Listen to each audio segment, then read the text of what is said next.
उसका बुढ़ापा आ जाता है ना।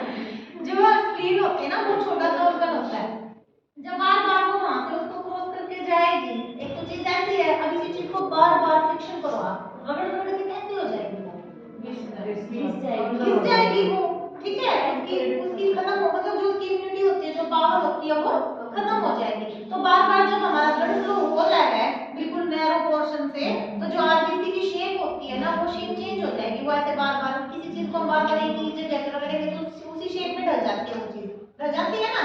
तो वो शेप कैसी हो जाएगी, वो बिल्कुल पतली पतली पतली होते होते वो 120 दिन में वो खत्म हो जाएगा। समझ गए? आगे समझ गए? इसीलिए उसका इंस्ट्रक्शन होता है।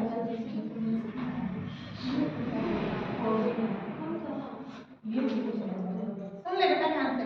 The transverse colon extends from the hepatic flexure to the splenic flexure, यानी कि कहां से ट्रांसवर्स क्रॉस होके गई हमारी, एक्सटेंड कहां से करती है ये, जहां पे hepatic flexure होता है। hepatic मींस लीवर, ठीक है। लीवर का जो पोर्शन होता है वहां से लेके और कहां तक, जहां पे हमारी स्प्लीन का पोर्शन होता है वहां तक ये एक्सटेंड करती है। इसमें 2 पॉइंट होते हैं, एक हमारा हेपेटिक आ गया, दूसरा हमारा स्प्लेनिक आ गया, ठीक है। स्प्लीन का पोर्शन आ गया। विच द कोलोन बैंड, जहां से हमारी कोलोन क्या करती है फिर बैंड, यानी कि मुड़ जाती है नीचे की ओर, डिसेंडिंग में आ जाएगी, ठीक है। और कौन सा कितना डिग्री का एंगल बनाती है वहां पे आने के बाद, 90 डिग्री का एंगल बनाती है, ठीक है। तो वहां पे कौन सी चीज प्रेजेंट है हमारी, फर्स्ट आएगी हमारी हेपेटिक और सेकंड आएगी स्प्लीन। अब डायग्राम में भी समझ लो भाई थोड़ा सा। लीवर का एक पोर्शन तो यहां से बन गया, एक्सटेंड कर गई ना ट्रांसवर्स कॉलम, यहां से स्टार्ट हुई है, ठीक है। ये वाला पोर्शन आ गया तो इसको क्या बोलेंगे, हेपेटिक फ्लैक्चर, ठीक है। और लास्ट वाला पोर्शन कौन सा आ गया हमारा, स्प्लीन वाला। तो कौन कितने डिग्री का एंगल बना है यहां पे हमारा, 90 डिग्री का एंगल बना है। अब समझ आ गया? अब क्लियर है सबको? दिख रहा है कि नहीं दिख रहा है? अब देखो थर्ड पॉइंट इसमें क्या है, अब करेंगे हम डिसेंडिंग कोलम, क्योंकि यहाँ पे 90 डिग्री का एंगल बन गया, ये चीज हमारी ट्रांसवर्स वाला जो पार्ट था लार्ज इंटेस्टाइन का वो खत्म हो गया, ठीक है।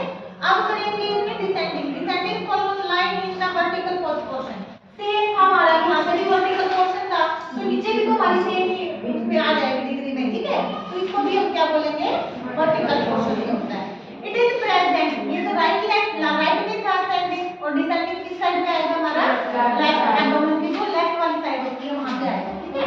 It is present on the left side of the abdomen, abdomen का जो लेफ्ट साइड होता है वहां से ये क्रॉस हो जाती है, एक्सटेंड करती है, समझ गए।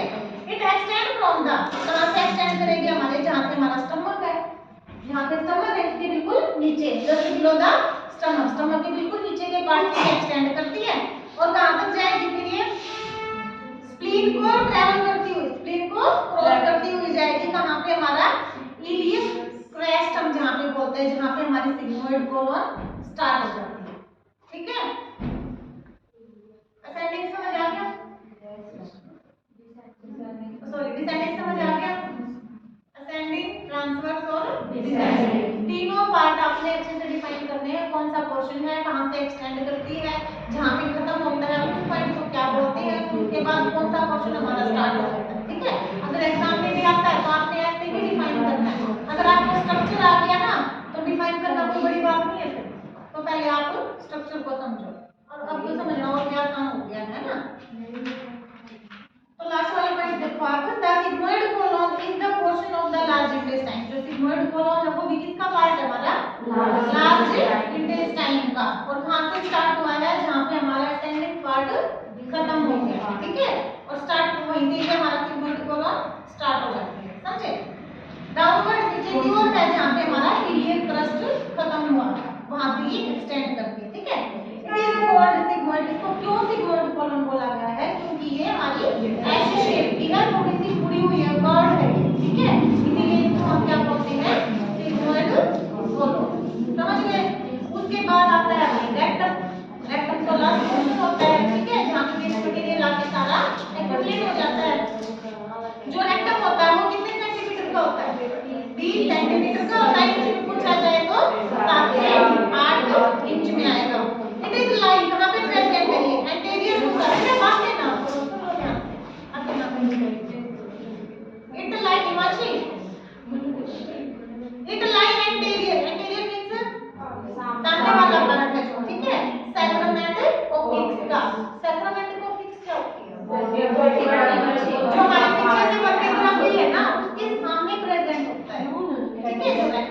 होता है, इसके सामने है वो जो वर्टिब्रा का लास्ट वाला पार्ट होता है, ठीक है, सिगम और कॉक्सिक्स, ठीक है, उसके सामने प्रेजेंट होती है।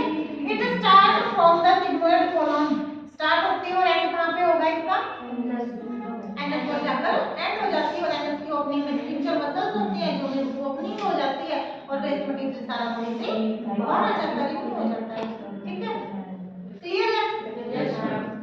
एनएस है ना, देखो वेनिस का नाम क्या होती है, द टर्मिनल 2 से 3 सेंटीमीटर या फिर 1 इंच में, ठीक है, इसका डायमीटर दे रखा है of the rectum is the anal canal. The mucous membrane of anal canal is arrange है, इसके अंदर हमारी म्यूकस मेम्ब्रेन प्रेजेंट होती है, जो कैसी होती है, लॉन्गिट्यूडनल फोल्डेड इसके अंदर प्रेजेंट होते हैं, यानी कि जो लॉन्गिट्यूडनल मतलब जैसे बताया ना, सब की जो मसल्स बताई ऊपर आपने देखा होगा, कोई लॉन्गिट्यूडनल है, कोई सर्कुलर में है, कोई हॉरिजॉन्टल में की मसल्स, ठीक है। तो जो एनल कैनाल की मसल्स होती है ना, वो किस पोजीशन में होती हैं, वो लॉन्गिट्यूडनल पोजीशन में होती है, ठीक है। बातें कौन कर रहा है भाई, बातें ना करो। इट कंटेन, जो हमारा एनल कैनाल होती है ना, सबसे ज्यादा आर्टरी, सबसे ज्यादा ब्लड सप्लाई मिल गया तुमको। द लार्ज इंटेस्टाइन जो होती है extend from the ileocecal junction, ileocecal junction कौन सा होता है, जो इलियम और वो जो लार्ज इंटेस्टाइन का खत्म हो गया और लार्ज इंटेस्टाइन का जहां पे हमारी स्मॉल इंटेस्टाइन खत्म होती है और लार्ज इंटेस्टाइन स्टार्ट होती है, जो पॉइंट बनता है जहां पे वाल बनती है उसको बोलते हैं इलियोइकल जंक्शन, ठीक है। और कहां तक होती है लार्ज इंटेस्टाइन, कहां तक होती है, स्टार्ट तो हो गई इलियोइकल जंक्शन से, खत्म कहां पे हुई जाए, एनएस पार्ट पे, ठीक है। तो लार्ज इंटेस्टाइन का लास्ट पार्ट होता है एनएस। इट इज अबाउट, कितनी होती है ये, 1.5 सेंटीमीटर लॉन्ग, लॉन्ग में क्या आएगा यार, लॉन्ग में तो 1.5 मीटर के मीटर में आएगा, देखो इसको यहाँ पे।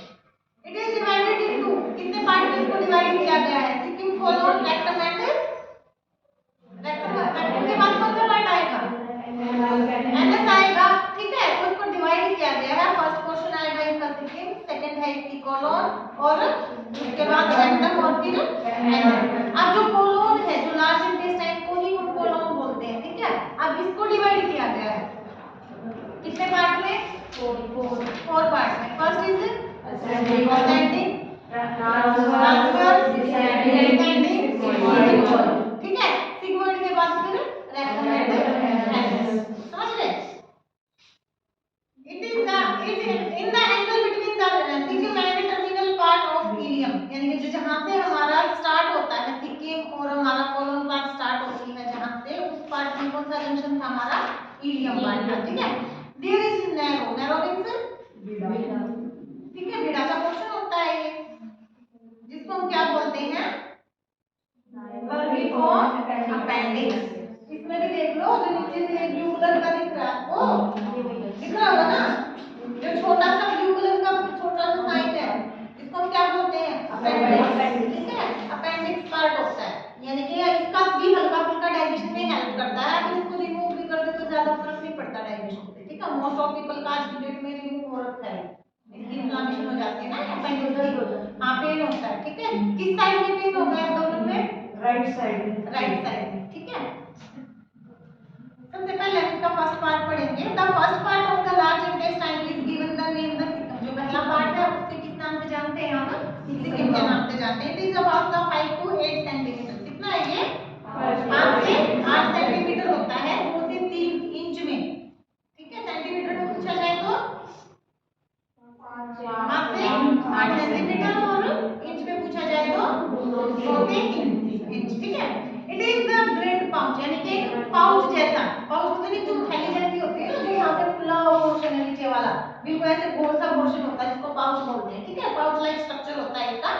इट इज लोकेटेड, कहाँ पे प्रेजेंट है, लोअर राइट, लोअर लोअर मतलब नीचे वाला पोर्शन, राइट मतलब राइट साइड में, एब्डोमेन का जो नीचे वाला पोर्शन होता है ना, वहां पे ये स्टार्ट होता है।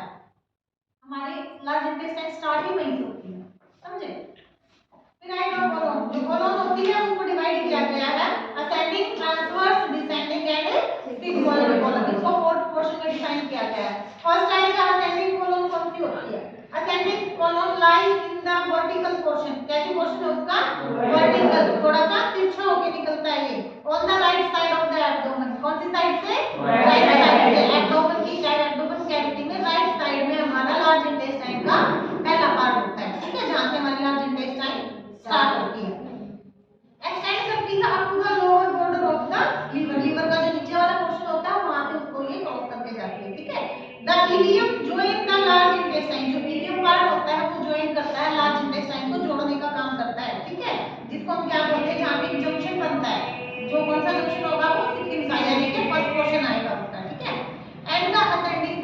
और असेंडिंग मतलब जो लास्ट वाली कॉलम होती है, मतलब सॉरी फर्स्ट वाला ऊपर की साइड पोर्शन गया है उसको बोलते हैं असेंडिंग कॉलम।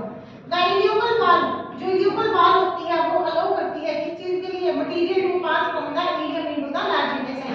जो स्मॉल इंटेस्टाइन का लास्ट वाला पार्ट है उसके अंदर मटेरियल भरा हुआ है, ठीक है, उस मटेरियल को ये अलाउ करती है, वहां पे एक मसल्स बनती है, एक जंक्शन बनता है जो वेस्ट मटेरियल को, जो हमारी स्मॉल इंटेस्टाइन के अंदर जो मटेरियल भरा पड़ा है उसको ये परमिशन देती है कि अब आप लार्ज इंटेस्टाइन में एंट्री करो, ठीक है, हो गया क्लियर।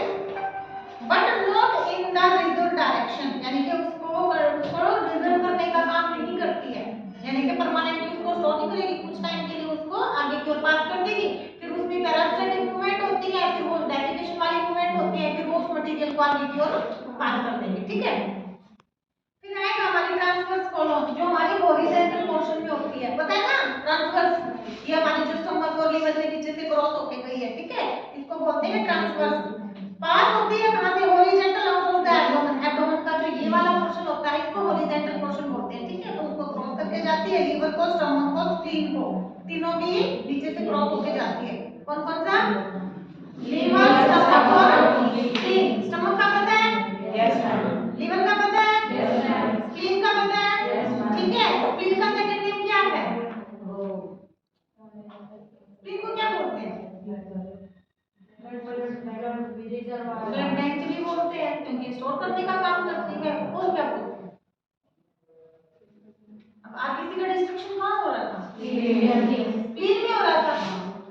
अब जाके लोग मर रहे हैं, जल रहे हैं, उसे लोग क्या बोलते हैं, कब्रिस्तान बोलते हैं, ठीक है। तो आरबीसी का कब्रिस्तान कौन सा है, हमारी स्प्लीन होती है, ठीक है, जहां पे आरबीसी मर रही है जा जाके। क्या नहीं मैं मैडम दूसरा इसका स्प्लीन का, एक तो स्प्लीन है ये तो ऑर्गन है, ठीक है, इसका सेकंड नेम होता है ब्लड बैंक और इसका सेकंड नेम होता है इसका कब्रिस्तान ऑफ आरबीसी, ठीक है, क्योंकि यहाँ पे आरबीसी का डिस्ट्रक्शन होता है। बनते कहां से आरबीसी, बोन मैरो से प्रोडक्शन होता है और स्प्लीन में जाके डिस्ट्रक्शन होता है, समझ रहे।